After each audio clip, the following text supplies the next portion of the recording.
دي مش مجوهرات، دي مكسرات. بصوا شكلها عامل ازاي، شكلها بجد على شكل مجوهرات.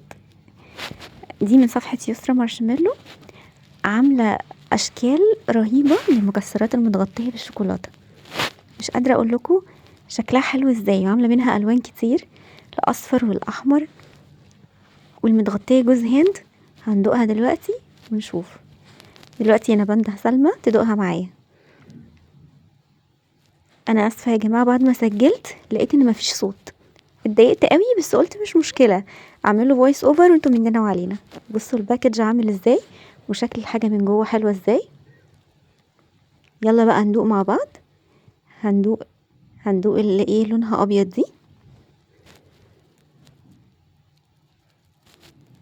طلعت كرانش كده من جوه، والشوكولاتة البيضة اللي حواليها طعمها حلو جدا، عجبتنا قوي. الكواليتي بتاعتها حلوة جدا. طبعا انا كنت بوصف بالتفصيل، بس طبعا ايه الصوت راح زي ما قلت لكم. بصوا دي بقى، بقول لكم تفتكروا دي ايه. دي شكلها كده ايه، عين جمل. شكلها عين جمل، وطلعت فعلا عين جمل. عين جمل متغطي بالشوكولاتة البيضة. طعمها حلو قوي، والكواليتي بتاعتها فعلا حلوة قوي.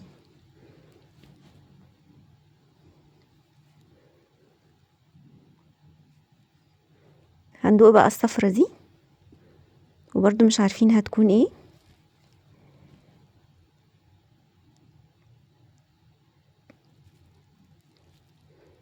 طلعت ايه بقى، طلعت سوداني.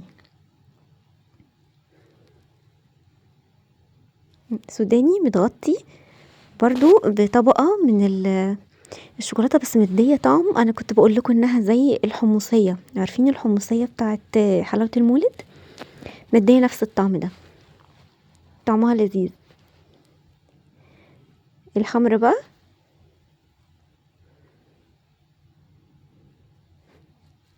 طلعت سوداني برضو بس لون الكفر بتاعها مختلف، والحقيقة انها عجبتني كمان اكتر من الصفرة، عجبتني اكتر. مم. ودي كنا بنخمن هتطلع ايه. دي قلنا كاجو، بس اما قطمناها لقيناها عين جمل برضو. طلعت عين جمل. دي بقى الكاجو، بصوا شكلها باين عليها الحقيقة. متغطية دي بشوكولاتة دارك عادي، مش شوكولاتة بيضة. طعمها حلو قوي بجد. الحاجة طعمها لذيذ وفريش، والشوكولاتة نفسها الكواليتي بتاعتها حلوة قوي.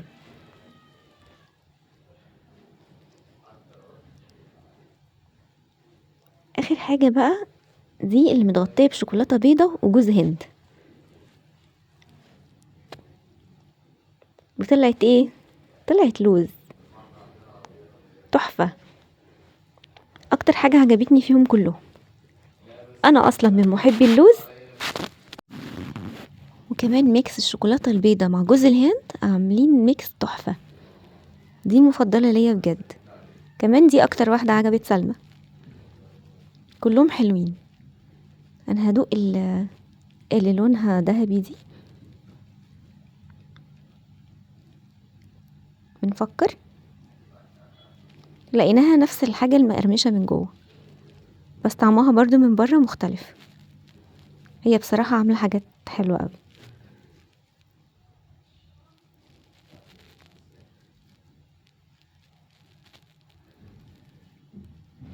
لذيذة.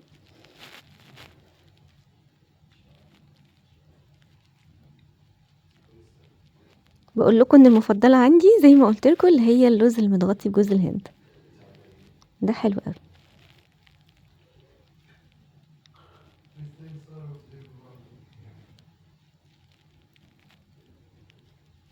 واللي بعين الجمل كمان جميلة بصراحة، كله تحفة.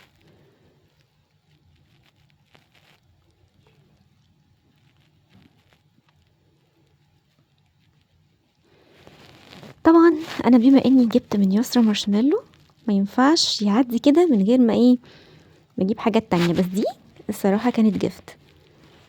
هي بعتالي مارشميلو وكاندي وهنا بقول لسلمى انتي كلتي منها قبل التصوير، ما قدرتش تستنى.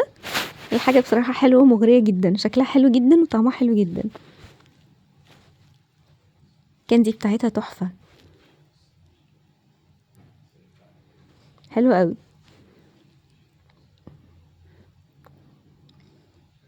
المارشميلو فلافي وجميل، طعمه حلو قوي فعلا. انا في العموم بحب الكاندي بتاعها.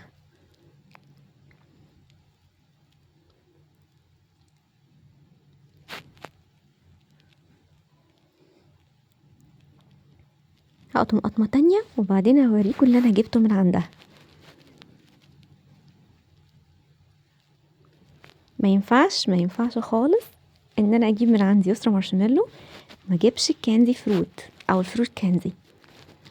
دي اكتر حاجة بحبها من عندها. بصوا هوريكم الوانها دلوقتي ازاي تحفة. بصوا تحفة، الوانها جميلة جدا. هي لونها على الحقيقة كمان احلى من الفيديو، وبعت معاها الصور، صوص الصور بتاعها والباودر الصور اللي هي متميزة بيه. هي فعلا بتعمله حلو قوي.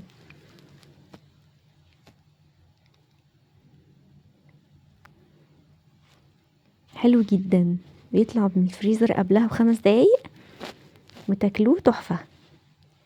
هنا هحاول اجرب الصوص الصور بتاعها والباودر.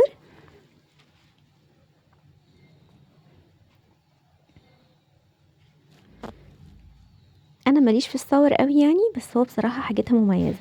وهنا انا عملت غلطة هتشوفوها دلوقتي. هي قالت لي قبل كده ما اعملهاش، ومع ذلك انا غلطت وعملتها برضو. انا نسيت وحطيتها في الفريزر، فهجرب الباودر بس. بعترف بغلطي هنا.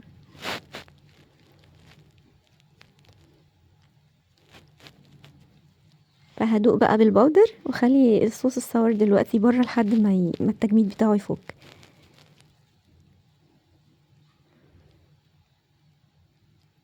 حلوة جدا حقيقي، حاجاتها كلها حلوة.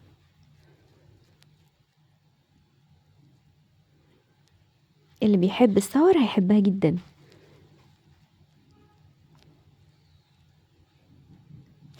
دي خليها على جنب بقى علشان انا هخلص عليها دلوقتي. بس كده، دي الحاجات اللي جبتها من هناك، سواء الكاندي فروت او المكسرات المتغطية بالشوكولاتة او الكاندي بتاعتها تحفة. بجد يسرا مارشميلو بتعمل حاجات رهيبة.